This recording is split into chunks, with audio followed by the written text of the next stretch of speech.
Cinema చాలాసార్లు చెప్పడం జరిగింది అది.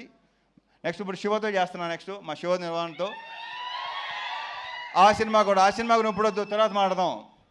వస్తున్నాడు శివ, వస్తున్నాడు మంచి సెట్, మంచి ఇత్తో వస్తున్నాడు.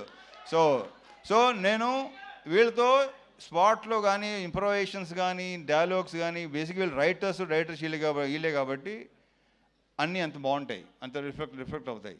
అండ్ ఎన్నోసార్లు చెప్పాను నేను, వాళ్ళు చేసే పర్ఫార్మెన్స్లో 50% చేస్తే విపరీతంగా పేరు వస్తుంది. అంత మంచి యాక్టర్స్, ముఖ్యంగా ఇతను. ఇకపోతే బీమ్స్ అనే దాని గురించి నేను ప్రత్యేకంగా ఏమీ చెప్పక్కర్లేదు. దాని గురించి నేను తర్వాత మాట్లాడతాను. ఎందుకంటే ఈ సినిమా డెఫినెట్గా మంచి హిట్ అవుతుంది, సక్సెస్ అవుతుంది. సక్సెస్ మీట్లో అతని గురించి ఎక్కువ మాట్లాడతాను. సో బీమ్స్ ఇక్కడ లేడు, మంచి మ్యూజిక్, ఫుల్ బ్యాక్గ్రౌండ్ స్కోరు, ఆ సౌండ్లో బిజీగా ఉన్నాడు. బీమ్స్, నువ్వు మళ్ళీ ఎరగ తీయబోతున్నావు.